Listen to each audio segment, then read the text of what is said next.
शिव पुराण कथा भाग 2। शिव और सती का विवाह। दक्ष प्रजापति की कई पुत्रियां थीं। सभी पुत्रियां गुणवती थीं। फिर भी दक्ष के मन में संतोष नहीं था। वे चाहते थे उनके घर में एक ऐसी पुत्री का जन्म हो जो सर्वशक्ति संपन्न हो एवं सर्वविज्ञानी हो। जिसके कारण दक्ष एक ऐसी ही पुत्री के लिए तप करने लगे। तप करते करते अधिक दिन बीत गए तो भगवती आद्या ने प्रकट होकर कहा, मैं तुम्हारे तप से प्रसन्न हूँ।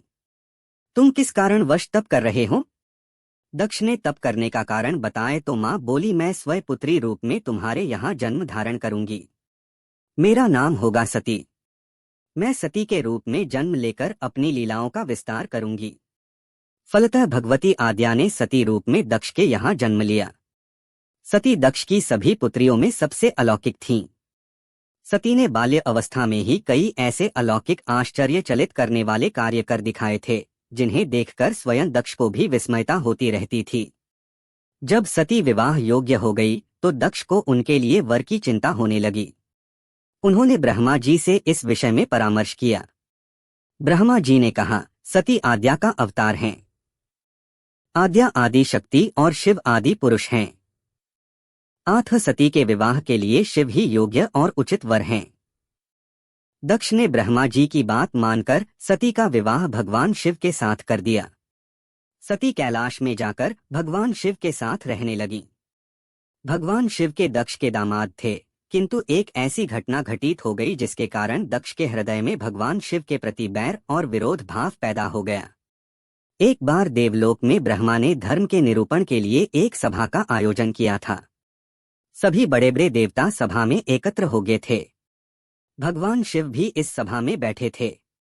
सभा मंडल में दक्ष का आगमन हुआ।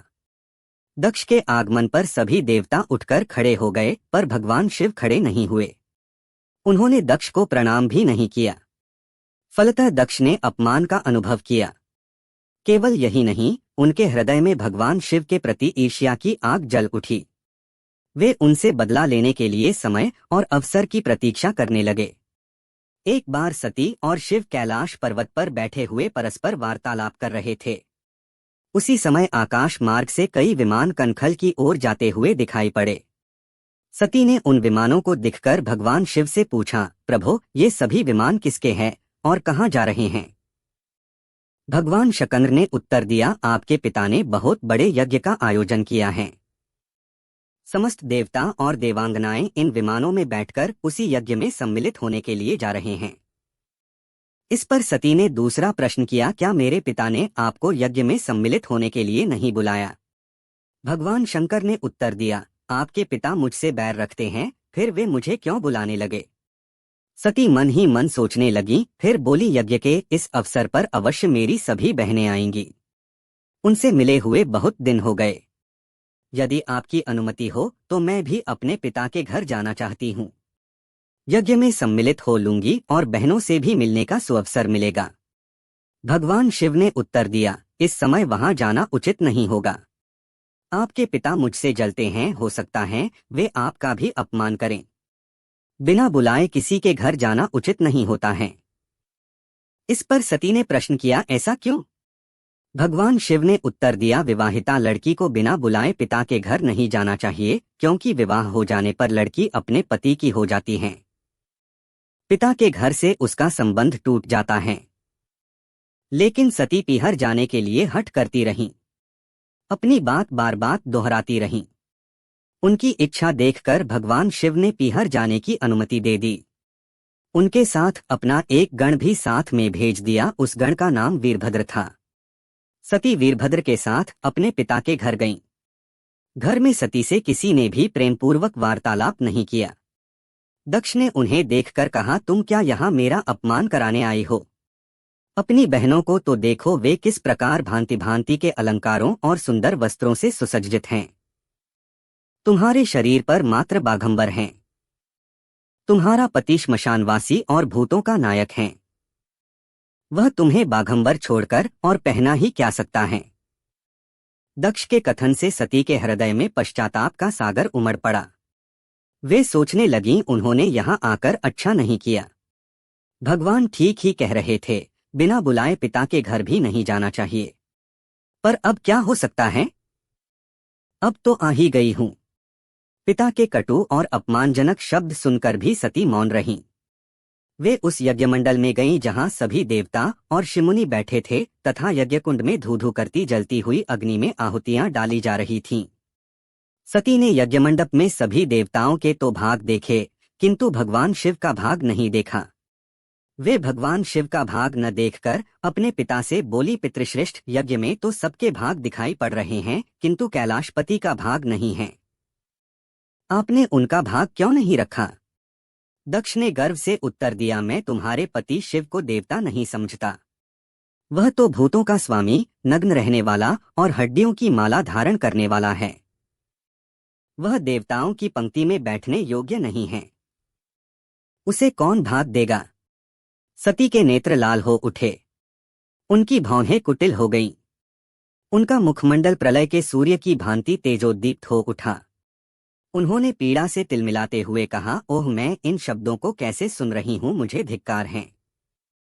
देवताओं, तुम्हें भी धिक्कार हैं। तुम भी उन कैलाशपति के लिए इन शब्दों को कैसे सुन रहे हो जो मंगल के प्रतीक हैं और जो क्षण मात्र में संपूर्ण सृष्टि को नष्ट करने की शक्ति रखते हैं। वे मेरे स्वामी हैं। नारी के लिए उसका पति ही स्वर्ग होता है। जो नारी अपने पति के लिए अपमानजनक शब्दों को सुनती है, उसे नरक में जाना पड़ता है। पृथ्वी सुनो, आकाश सुनो और देवताओं, तुम भी सुनो, मेरे पिता ने मेरे स्वामी का अपमान किया है। मैं अब एक क्षण भी जीवित रहना नहीं चाहती। सती अपने कथन को समाप्त करती हुई यज्ञ के कुंड में कूद पड़ी। जलती हुई आहुतियों के साथ उनका शरीर भी जलने लगा। यज्ञमंडप में खलबली पैदा हो गई, हाहाकार मच गया। देवता उठकर खड़े हो गए। वीरभद्र क्रोध से कांप उठे। वे उछल-उछल कर यज्ञ का विध्वंस करने लगे। यज्ञमंडप में भगदड़ मच गई। देवता और शिमुनि भाग खड़े हुए। वीरभद्र ने देखते ही देखते दक्ष का मस्तक काटकर फेंक दिया। समाचार भगवान शिव के कानों में भी पड़ा। वे प्रचंड आंधी की भांति कनखल जा पहुंचे। सती के जले हुए शरीर को देखकर भगवान शिव ने अपने आप को भूल गए। सती के प्रेम और उनकी भक्ति ने शंकर के मन को व्याकुल कर दिया। उन शंकर के मन को व्याकुल कर दिया जिन्होंने काम पर भी विजय प्राप्त की थी और जो सारी सृष्टि को नष्ट करने की क्षमता रखते थे। वे सती के प्रेम में खो गए, बेसुध हो गए। भगवान शिव ने उन्मत्त की भांति सती के जले हुए शरीर को कंधे पर रख लिया। वे सभी दिशाओं में भ्रमण करने लगे। शिव और सती के इस अलौकिक प्रेम को देखकर पृथ्वी रुक गई, हवा रुक गई, जल का प्रवाह ठहर गया और रुक गईं देवताओं की सांसें। सृष्टि व्याकुल हो उठी। सृष्टि के प्राणी पुकारने लगे, पाहिमाम पाहिमाम। भयानक संकट उपस्थित देखकर सृष्टि के पालक भगवान विष्णु आगे बढ़े। वे भगवान शिव की बेसुधी में अपने चक्र से सती के एक एक अंग को काट काट कर गिराने लगे। धरती पर 51 स्थानों में सती के अंग कट-कट कर गिरे। जब सती के सारे अंग कटकर गिर गए तो भगवान शिव पुनः अपने आप में आए। जब वे अपने आप में आए तो पुनः सृष्टि के सारे कार्य चलने लगे। धरती पर जिन 51 स्थानों में सती के अंग कट-कट कर गिरे थे, वे ही स्थान आज शक्ति के पीठ स्थान माने जाते हैं। आज भी उन स्थानों में सती का पूजन होता है, उपासना होती है।